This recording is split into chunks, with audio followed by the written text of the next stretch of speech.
everyone. We're so happy to have you here with us on the Stronger Marriage webinar, produced by the Utah Marriage Commission, hosted by Utah State University. I'm Alexis Alcott, the UMC Interim Program Coordinator, and we're really excited to have you join us today as we're celebrating 25 years of marriage celebrations in 2023. A part of this celebration are what we do here with the webinars this year, as well as what we do with the Utah Marriage Commission. In today's webinar, we're excited to be joined by Emil Harker. Emil is an expert in conflict. For over 20 years, his passion is about getting through the fluffy stuff to the real nuts and bolts that help people deal with inevitable conflict. His book, You Can Turn Conflict into Closeness, has been well received by professional therapists and couples alike, and was endorsed by Dr. John Gottman as a must-read. He is a frequent presenter to professional organizations and expert guest on several podcasts, radio, and TV programs, including Channel 2, 4, and 5, and was even on the Ricky Late Show with former NBA All-Star Antoine Walker, talking about how professional athletes go broke. He has his own podcast called The Emil Show. His new book, Confidence in Conflict, is used in Fortune 500 companies, helping them turn breakdowns into breakthroughs in business. When Emil is home, you can find him in the kitchen baking bread or eating it. Today, Emil will be explaining the art and science of turning conflict into closeness by discussing the real tools to stay engaged in conflict and turn it into a bonding experience in your life. If you have any questions, please ask them by entering your questions through the Q&A function. The chats can be turned off during this webinar. So really the best time to be able to communicate with Emil about what he's talking about is through the Q&A function. That'll pop up around minute 40, sorry, my bad.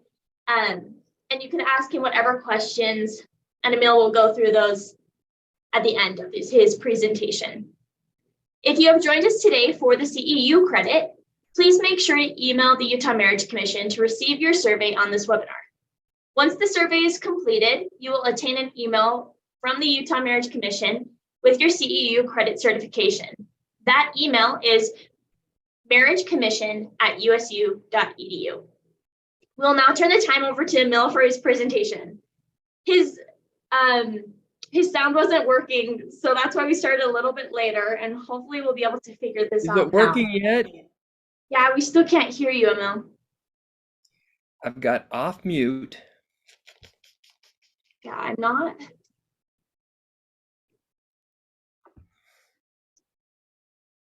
Can see if anybody else can hear me. Can't hear you still.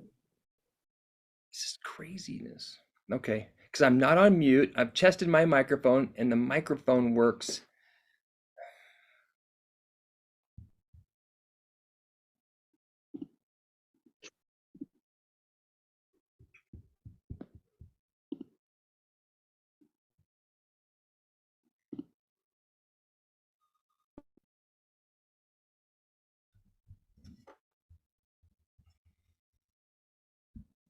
Is this working? We can't hear you. Still not working. No. Do you have some headphones or something that you could plug in? Potentially. Thank you all for staying with us through these technical difficulties.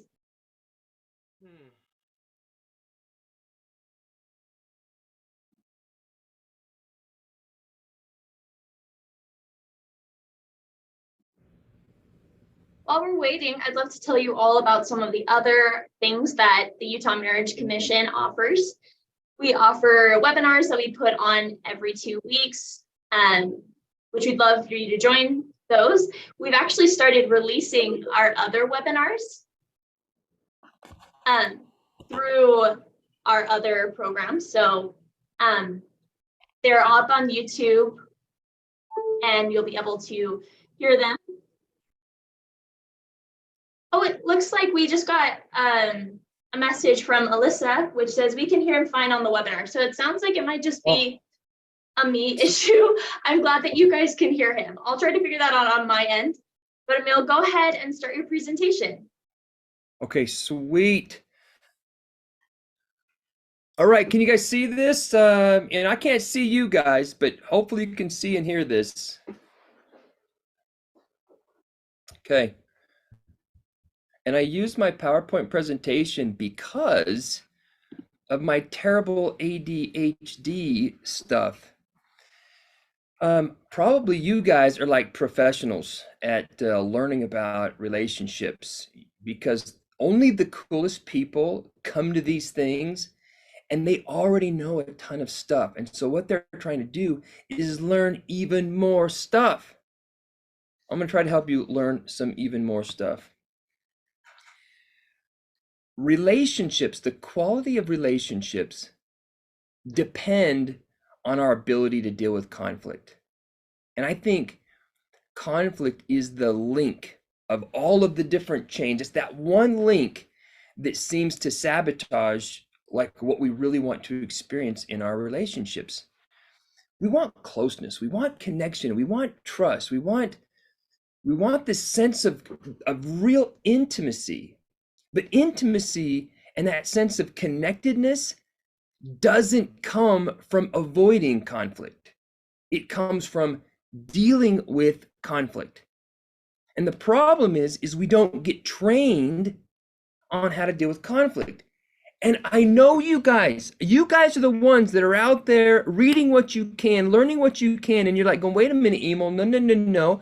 I study conflict too, Emil. And so I know a lot about conflict. If you've read Gottman's stuff, if you read, a lot of other therapist stuff, they talk about conflict. I hope what I have to share with you today will give you some nuggets to add to your Batman belt of communication so that when issues come up, you'll know how to handle them.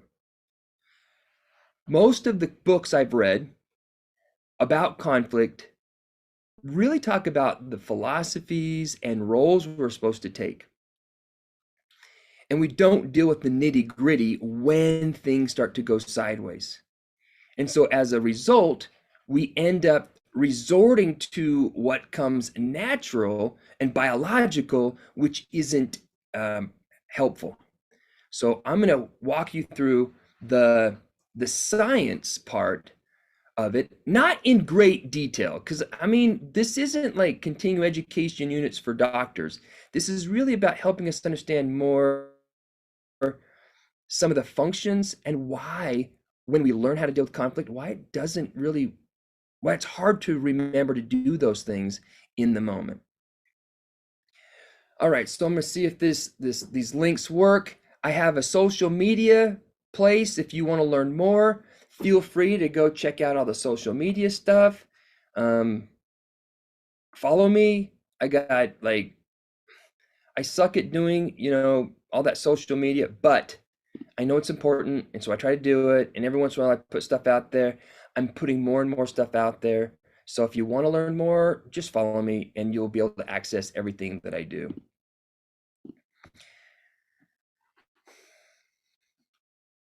My mission, several years ago, someone said, Emil, you got to have a mission statement.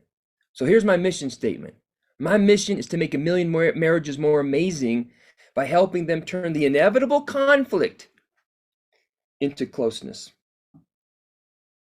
Well, you want to learn the secret, the big secret, the one that we overlook all the time, in order to help us maximize our ability to create connections when things go sideways?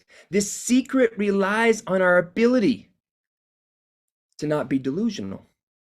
And that's why I tell you the parable of the hole in the sidewalk. Imagine you're walking down the sidewalk. Up ahead in the sidewalk, you see what looks like a huge hole. And as you get closer to this hole, you realize that this hole is huge and deep because next to the hole is a pile of dirt the size of a car. And as you get closer, you think, man, someone should have covered this hole. Someone could walk in this hole. As you get closer still, you think, man, someone should have at least put like that police barricade, like caution tape. As you get closer to the hole, you think someone should have put a sign that says, danger hole, don't fall in the hole. Imagine if you continued walking in spite of all this and you fell into the hole. Now, what kind of person continues walking in the hole that they can see only to fall in the hole? Well, without being, mean, we just in psychology call that delusional. When you're making decision based on what things should be rather than how they actually are, that's delusional. Problem is we're all delusional at times. We think things should be a certain way, and so we handle things a certain way, and then we wonder why we don't get the outcome that we want. For example, it's a little off topic, but it's to make the point. When your partner tells you, and you guys don't do this, but some people do this, hey, babe, I want to talk to you, but I don't want you to get mad. The reason why they put, I don't want you to get mad, is because they know as soon as they're done telling you what they're bugged about, the other person's going to get mad. So even though they know it's not going to work, they keep doing it. That's stepping into the hole. We're just not trained how to avoid the hole. We end up falling into the hole. So everything that we talk about today, I'm gonna give you a couple of strategies on how to deal with the moment when your heart starts to race. My ears get hot and red. I see red, and I feel this panicky moment when reasoning starts to diminish. And we know that that's the flooding moment when our emotions start to get high. Well, if every time we get flooded, we leave, well, we either need to learn how to deal with the conflict so we don't get flooded, or we need to know how to deal with conflict when we get flooded. Because even though two people might agree, hey, we should separate, one person in the relationship doesn't like it when the other person leaves to chill out. That person feels abandoned and neglected, and then that triggers their emotions to the point where they won't let you go. So we need to have strategies to deal with the nitty-gritty when it ain't so pretty. So we're going to talk about the limbic system, and we're going to talk about the defensive cycle. I'm going to talk about the inevitability of conflict, and yeah, it's all about the lack of training. Garage door is now opening. Oh, that was my garage door. So let's talk a little bit about the limbic system. This is the science part of it all. Like I told you, I'm not a science, expert on the brain. I've just been seeing some patterns in my clinical work, and I wanted to know why and how things were the way they were. Why were people who were taught the process, myself included, having a difficult time grasping the tools when I needed them the most? So I did a deep dive into this. And the limbic system, the system that regulates our emotions and stuff like that, are made up of several different parts. But the parts I kind of want to talk to you about is the hypothalamus, the amygdala, the hippocampus, and the periaqueductal gray. Those are the primary parts of the limbic system that hijack our reasoning. This is the limbic hijack. Here we are, minding our own business, thinking things are going good, and then somebody says something, we pick up on something, and then all of a sudden, what once was within our grasp starts to slip through our fingers. And so this is how it kind of works. Our minds and all of our senses, hearing, sight, feel, like they're constantly on, well, when we're awake, right? So they're constantly on, and it's trying to find reasons to be concerned or worried. We're designed to notice things that could threaten our well-being. And what science is showing us is not only are we responding to potential physical threat, we're actually responding to social and emotional threats. When we feel pressure, when we feel frustrated, when we feel like we're disappointing someone, when we feel like when someone disappoints us, it causes this fight or flight. And how it works is this: I got my senses out, my eyes are open, I'm watching, I'm looking, I see something, a turn of the body, a roll of the eyes. That goes into the first part is the amygdala. Okay, the amygdala is going, we need to do something with this information. That's the emotional part of us. Okay, it creates a sense of meaning in what just happened. Then it goes to the hypothalamus. Then it goes to the hippocampus. And all this is doing is trying to make sense pre-consciously. This isn't like we are knowing what's happening. This is all happening before we're even aware of it. And then once it's gone through, I see a potential threat to our social well-being. This has been experienced sometime in the past. I know that this is of danger to my emotional social well-being. That message gets kicked into the periaqueductal gut duct, and that's what releases all the hormones and the chemicals, the norepinephrine, the dopamine, the serotonin, or the lack thereof, and it creates that fight or flight response. And the hypothalamus, what it's doing is going, this is the body's reaction to it, the sweaty, the heart rate. We're not thinking clearly. That's when we flood. So that's what's going on with this. That means there's two avenues that we can break the cycle. The first piece is training ourselves to handle stressful situations better so that the threshold of flooding gets diminished. In other words, that point where we flood, it takes more stress for us to lose our ability to process that information. So that's one of the things that we can do.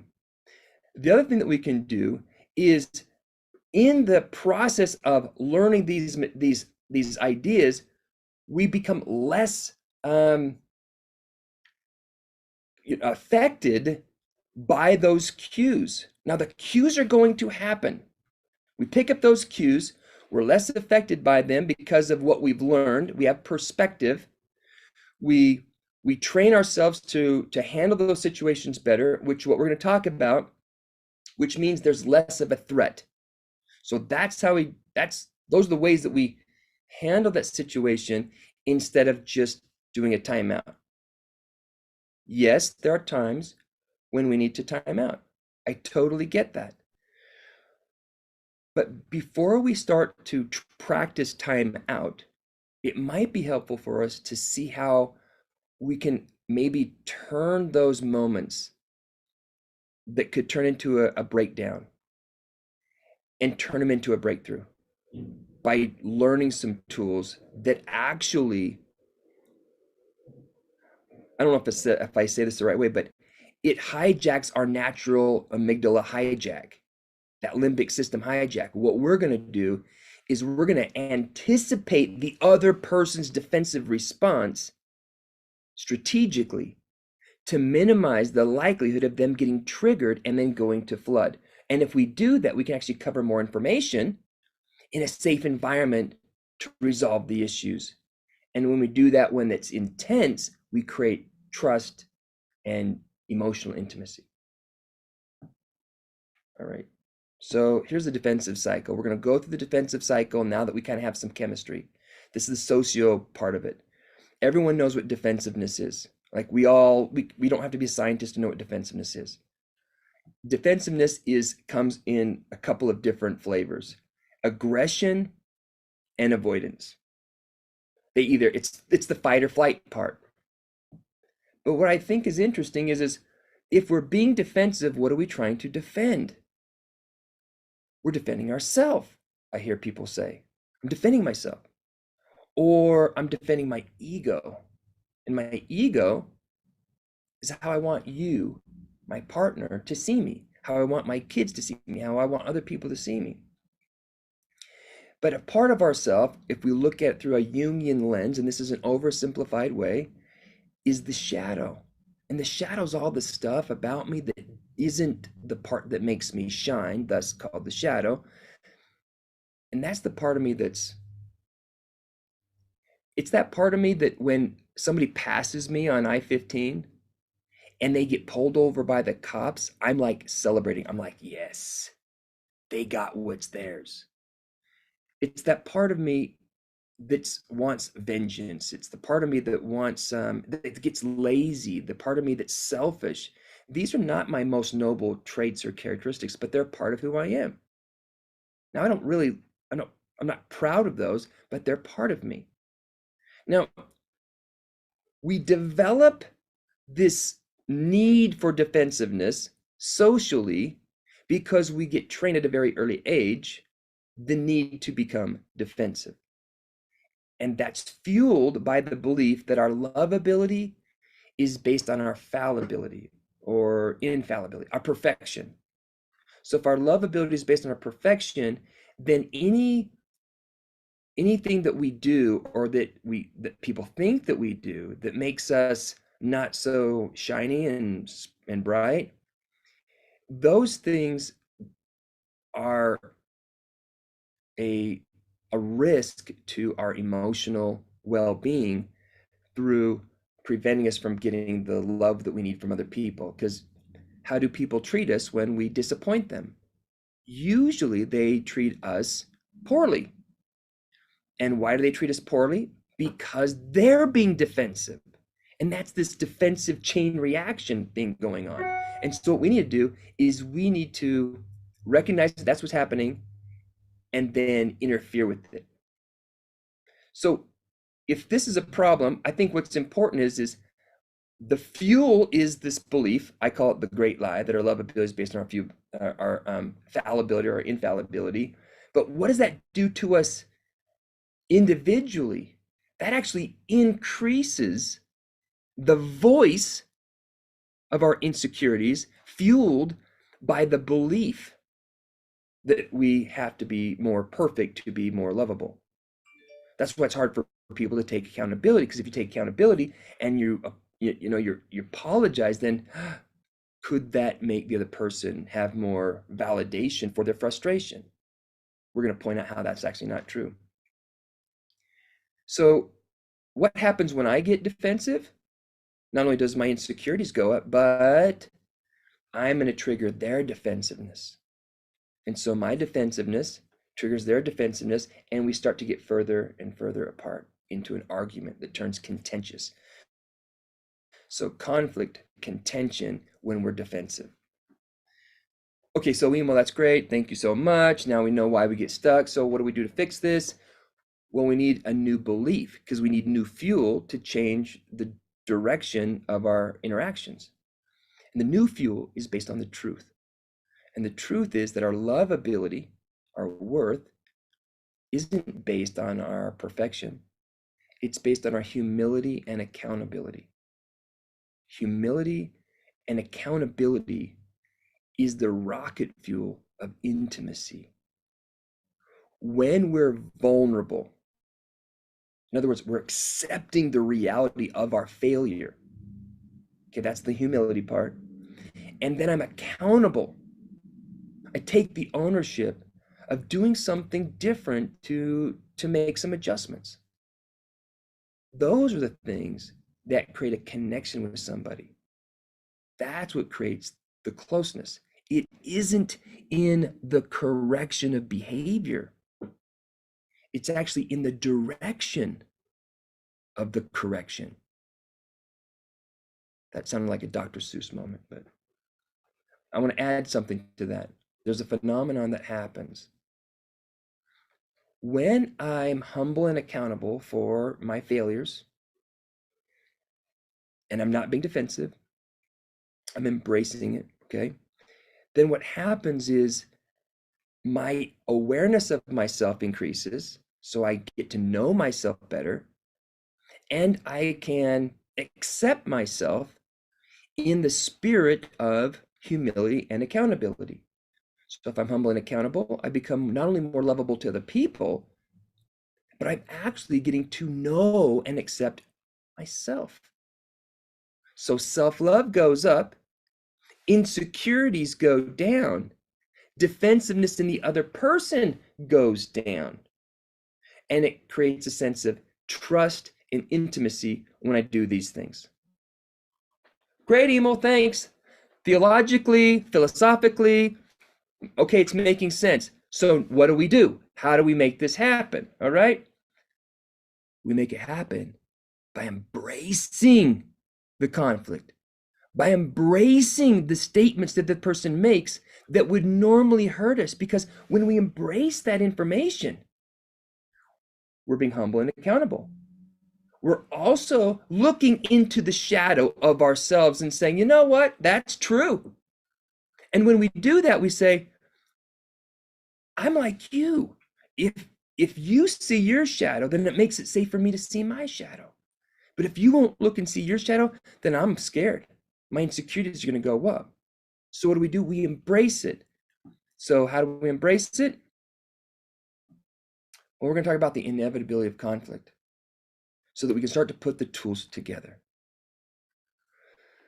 Conflict is inevitable, especially with the people that we care about. Expectations unmet equals conflict. Expectations, they're the rules and the roles that we have when we have a relationship. Even if the roles and rules were completely mutually understood and defined, which they're not, even if they were, we still have human weakness. Laziness, selfishness, all that stuff I said that was in the shadow, that's all the stuff that's being human. So even if our expectations were clear and mutually understood and accepted, which they're not, we still have human weakness. And if you put those two together, there's going to be disappointments, frustrations. And our amygdala is making sense and telling us stories about why we're disappointed. And it's usually an attribution of character that they find the fault with. That's just a natural phenomenon that happens. Man, my feelings are hurt. You must be selfish. You must not care. Not you're having a bad day. It's a character attribution that we put on them. So we know that there's going to be conflict. And when that conflict happens, that means there's going to be a complaint. And then there's going to be a response. Now, somebody complains. There's healthy ways to complain. We're going to talk about a strategy to complain in a way that hijacks the natural defensiveness of the other person, puts you in a seat of control of yourself and in the situation, and it creates an emotional connection. And I'll show you how we do that. The other thing that we're going to do is we're going to talk about how to respond to somebody when they don't approach us the nicest way. Why? Because we have to accept the reality that some people, even when they know how to complain the right way, are going to have human weaknesses and complain to us the wrong way. So we got to be double covered. All right, we're going to talk about the 4 steps of complaining and resolve. Sound good? Good, because we're halfway done, and now we're getting to the meat. If you want to take notes, this is a great time to take notes. And then what we're going to do is I'm going to hope someone will practice with me if you're brave enough. And Alexis, if you can find someone who's willing to, and look at the chat and see who would be willing to kind of role play with me, that would be freaking awesome. I know it's kind of complicated when we do webinars, but please consider yourself, if you're willing to be brave enough, that'd be awesome. So what I'm going to have you do is I'm going to get you take some notes, and I'm going to walk you through the 4 steps of complaining. Okay. Step number 1 is you share your feelings and story. Now, we should be familiar with this because this is the same stuff that was taught in 1973 about the I statement. I feel when you because. Now, we're going to add to that. Because that part right there, even if I'm making an I statement, the theory was that if I'm talking about my own experience, then it won't be so insulting or trigger a defensive reaction. Dr. Gottman's research shows that that's really not that effective. And if you've gone through Gottman's methods, he points that out. But because there haven't been a lot of other strategies, we just keep using that.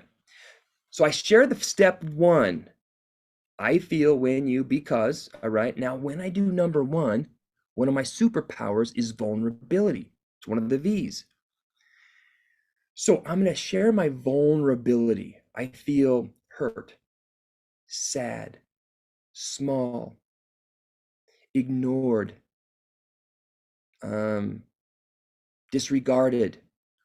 You don't always have to use emotional words because we still communicate and understand. So think of it a vulnerable word instead of angry, upset.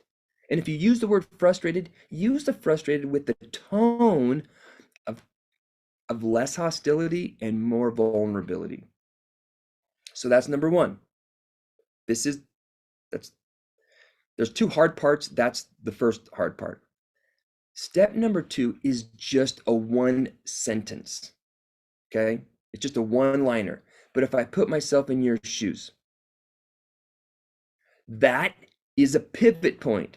I just got through telling my feelings, my story, why I'm upset, about how what you did bugged me, frustrated me, disappointed me. And then before they get defensive, I say, but if I put myself in your shoes, which is not something that they've expected, that creates a little bit of confusion. And in that confusion, I'm beginning to hijack their response, their defensive response. And then I move on to step number three, which is when I really do put myself in their shoes. So I really tell the story from their point of view. After I've shared the story from their point of view, using my other V of validation, so vulnerability, step number one, validation, step number three, I'm really validating them. That doesn't mean what they're doing or saying or whatever is okay. It's just saying it's understandable. After I've tried to understand them completely, doesn't mean if I did a good job, but if I do the best I can, then I do step number four and I check in. Am I close? What am I missing? I don't jump back to number one and reiterate my complaint because that could trigger their defensive reaction. I don't want the defensive reaction. And plus, I've already complained. There's no point in me going back to the complaint. Now what I'm doing is I'm going back to making sure they feel understood. Am I close? What am I missing? If the medicine of my feelings is step number one, then the delivery mechanism of the medicine is step number three. Medicine doesn't do any good unless the person ingests the medicine.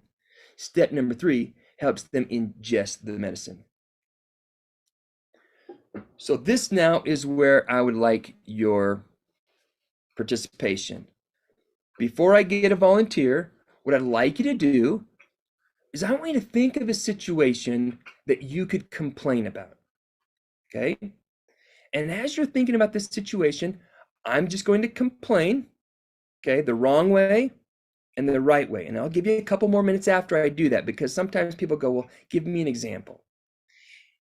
Now, I'm going to use an example that you're going to remember, even though it might be a little like, whoa, Emil, you're pushing the boundaries, okay? Let's say, and you guys are mature, married people, so this shouldn't shock you. Let's say I'm not getting the amorous attention I would like from my wife, okay? And I'm going to use the old-fashioned, be honest with your feelings approach. Here we go. This is not how you do it, okay? This is the wrong way to do it, just so you know, so people don't go, that's what I did and it didn't work. Yep.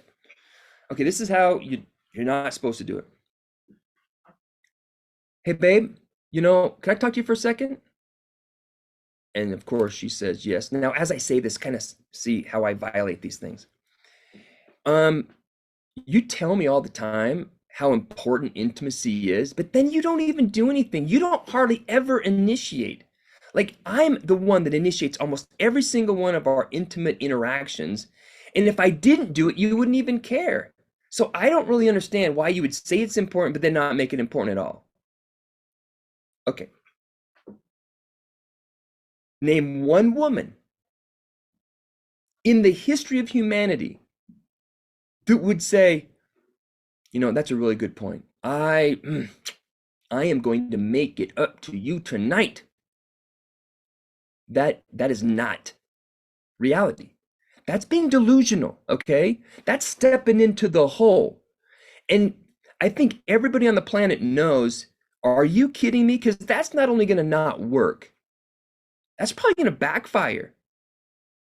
Because the wife is probably going to say something. The partner, okay, whoever the other person is, because it could be either way, the other person could go into explanations of why they haven't done the thing. They haven't invested. They haven't initiated. And that defensiveness is going to cause more defensiveness. And the effort to create closeness, even if their intentions were good, their effort and their execution is what created that split. So I don't want to, I don't know, make things worse when I complain. So I'm going to follow these 4 steps. And this is the 4 steps of complaining. Not perfect, but following the 4 steps, because you don't have to be perfect. There's no one's going to be perfect. So here are the 4 steps. And then you follow and see if you can follow the 4 steps. Hey, babe, can I talk to you for a second? Of course, she says, sure. And I say, lately I've been feeling pretty sad and hurt and low, because I know that you say that intimacy is important, but you haven't really initiated. And when you don't initiate, I get in my head that I'm just not appealing or attractive to you. And I miss that sense of closeness and that sense of passion with you. And so I feel hurt and rejected when you don't, when you don't make the moves on me. But if I put myself in your shoes, you're probably just overwhelmed. You got a lot on your plate lately. The kids are always wanting your time and attention. And I think principally, like, honestly, you really do believe it's important. But when you finally have the time to initiate something, you're so exhausted that what you really want is sleep. And so, as much as it is important to you, biologically, it's not something that drives you like it does me. And so, even though it is important to you, you're probably just hanging on every day trying to get the things done that you need to. And so, you probably miss it too, but it's just something that you just don't have the energy for. Am I close? What am I missing? Okay.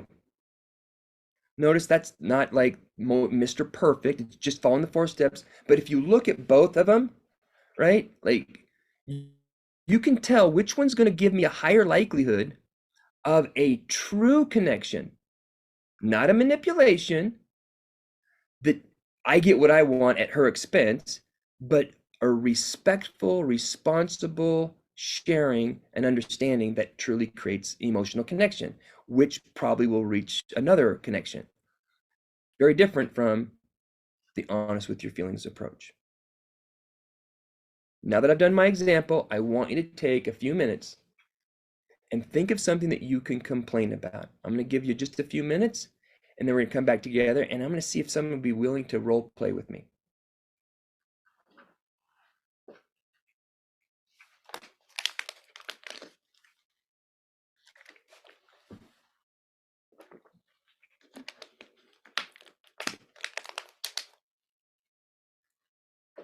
In fact, you don't want to see me. You probably just want to see the, what is it?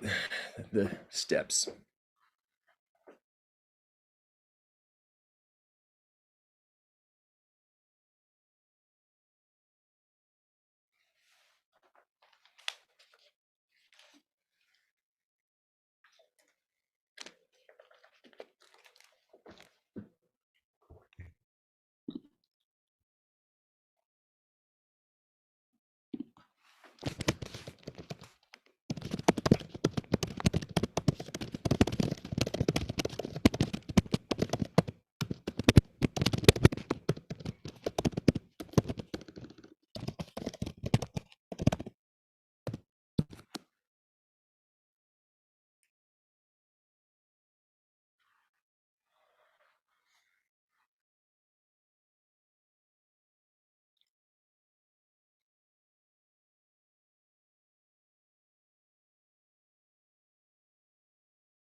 Let's just give you a couple more minutes.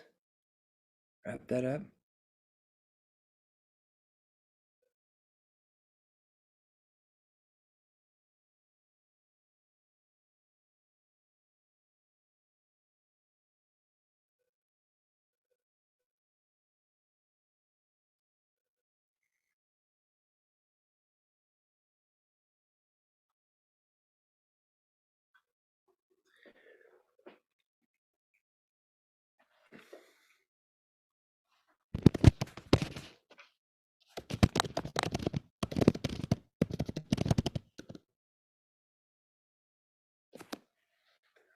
All righty. Let's see if we can get back on. Okay. Alexis, do we have any brave volunteers yet that say, hey, I want to complain? We haven't had anybody come on yet, but I would love to role play with you. All right. Can you complain to me? Let's follow the 4 steps. I'll kind of coach you through it so there's not too much pressure. Perfect. Sounds good. So I've been feeling lately like me and my partner are super busy, and my schedule and his just like don't align.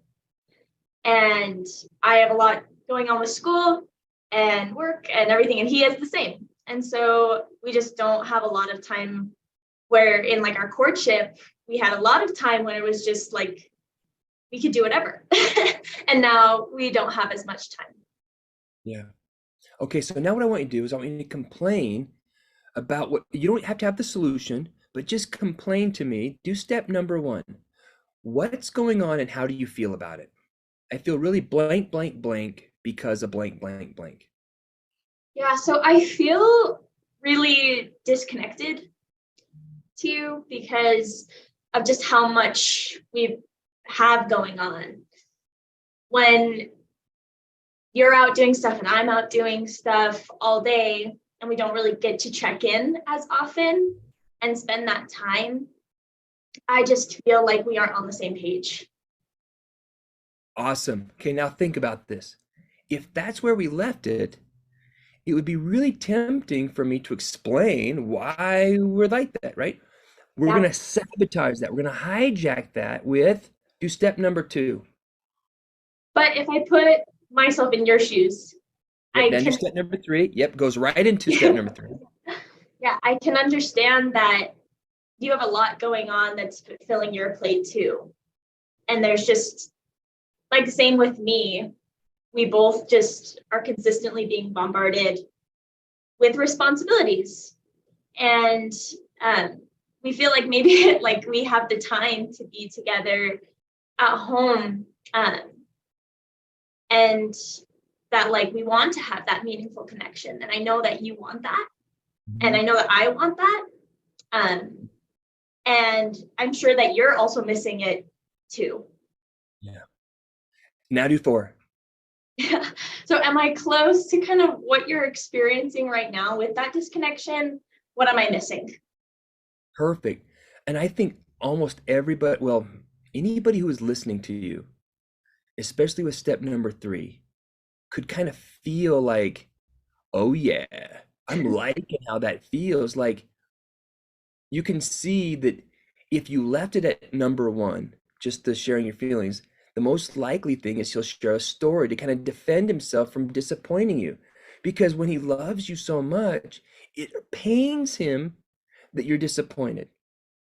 And he will only focus, it's called the didactic impulse, to think of the opposite. So if you're talking about how it sucks being apart, he has to explain why it's necessary, which isn't very validating.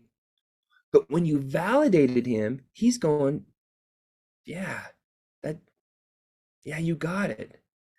And when you know you do a really good job when the other person doesn't know what to say. So Alexis, I know I'm putting you on the spot. What do you think he would say if you said those 4 steps and you go, am I close? What am I missing? What would he add to it? What would he say? I think that he would probably say something along the lines of, yeah, I am missing it too. And he's a very like solution-based driven person. Yeah. So he'd probably think of like, what are ways we can do, like as we collaborate and talk together, that we could get that connection back Oh man, in the next little which is while. so awesome because you don't even have to do that. All you have to do is create the emotional connection, and then he wants to solve the problem. He's gonna go, we just need to make it a higher priority, this is what I'm gonna do. We're just gonna carve out time. And you're like going, sweet, I'm loving it, right?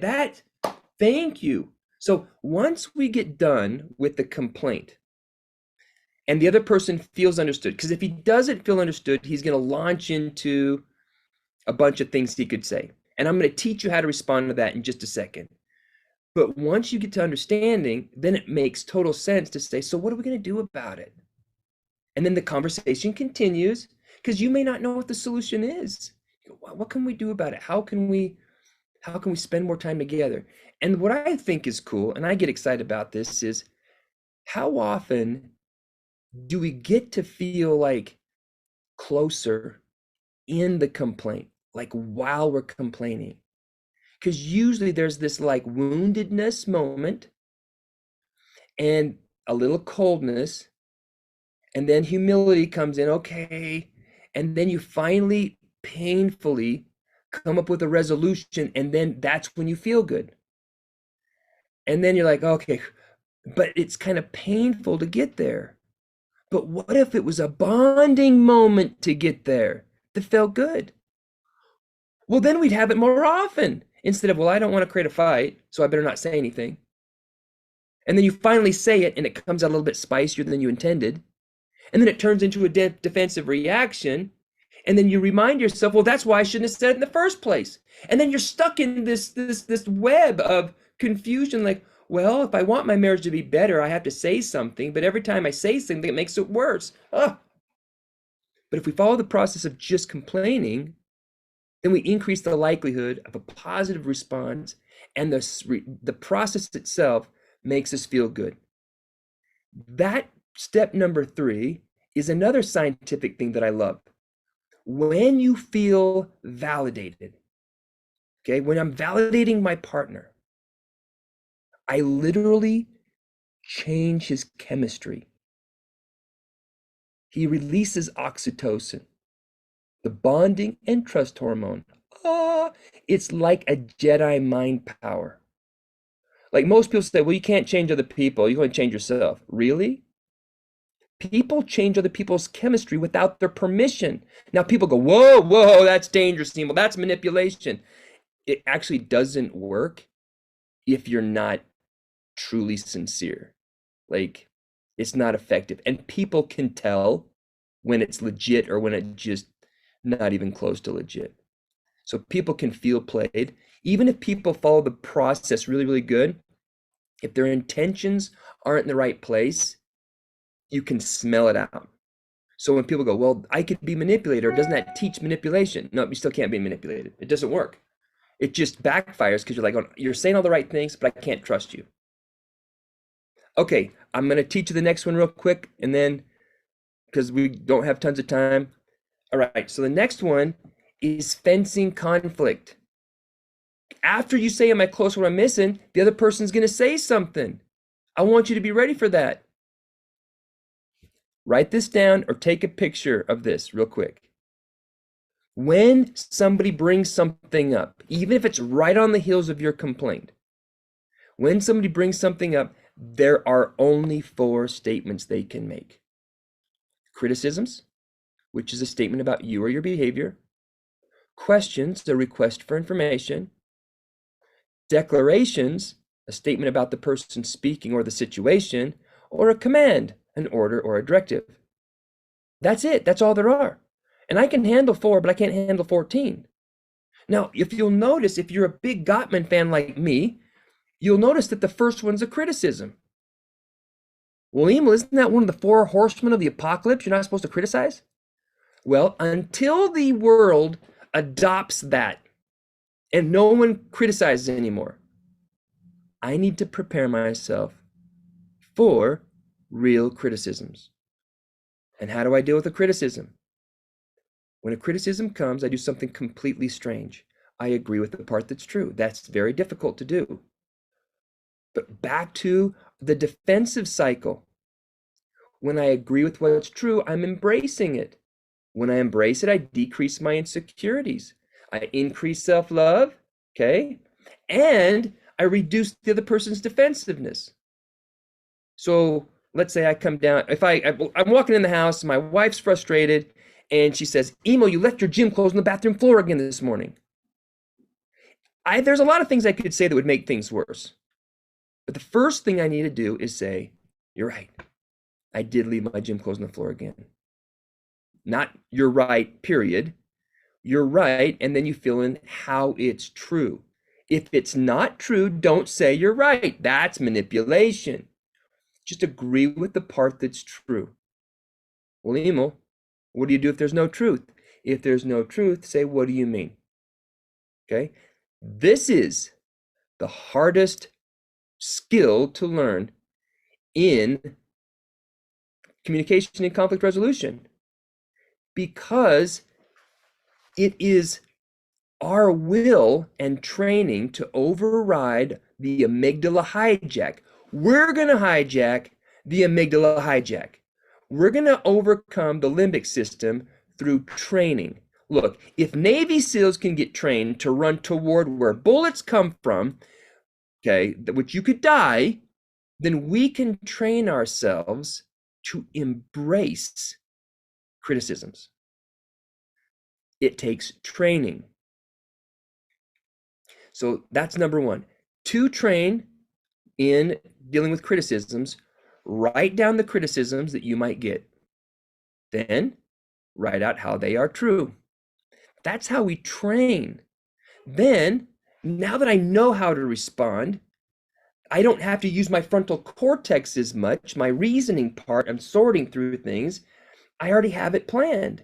So when it comes, it's not as difficult to identify the element of truth because I've already overcome the insecurity by acknowledging the truth on paper.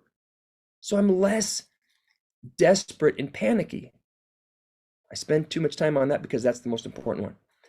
When we get a question, just answer the question. If they're mostly reasonable. If they're not mostly reasonable, then just say, do you really want to know? When we get a declaration or a command, we capture the emotion and we tie it to the experience. That's how you deal with conflict. So now let's say I complain and I'm totally off with number 4 or with number 3 when I say, hey, am I close? What am I missing? And my partner says, no, that's not it at all. I was doing this and this and this and this, and then this and this and this happened. That's a declaration. Or they might respond with another statement. That's not it at all. Declaration. You misunderstood. You said you were going to do this. You said you're going to do that. You disappointed me. That's a criticism. If I get a criticism, I agree with what's true. If there's the response as a question, well, why did you think this? If they're mostly reasonable, I just answer the question. Even though conflict starts out a little hostile and spicy, we can train ourselves to stay engaged in that conflict in a way that creates the emotional closeness and security that builds trust and true intimacy. Your responsibility is to practice, practice, practice. Practice these 4 things. Take a picture of this and practice on paper until you get like really, really good at it. Okay, now that I'm done, I want to have some, answer some questions. Whoever has some questions for me. Yeah, so if you just go to the Q&A portion at the bottom, Emil. Okay. We should have some questions coming in soon. We don't have any right now, but please put in your questions. We probably have time to answer 1 or 2 before our time ends out. But yeah, we'd love to hear from you guys. Anybody want to challenge my system? See if you can point out flaws or something, anything.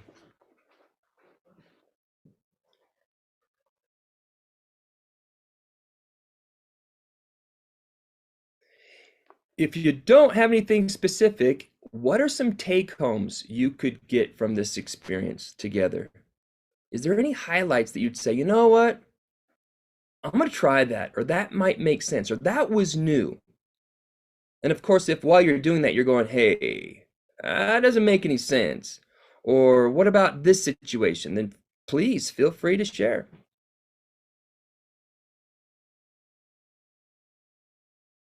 Yes, blame can really derail conflict resolution. Yeah. Thanks, Moroni. But that's what normally happens. It just seems like it's the logical thing to do. I am hurt. This is what you did. Isn't that helpful? Usually just triggers their defensive reaction. And when they get defensive, then we get frustrated because instead of them validating us, they invalidate us, which doesn't give us the closeness hormone.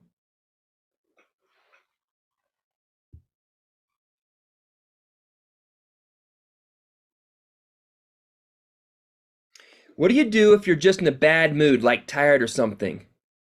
Well, if you're in a bad mood, tired or something, you will probably just crash and burn. I'm not trying to be mean, but that's the reality. If we both train for it, okay, sometimes we're going to fail. And if we do fail, then we can recover quickly by going, you know what?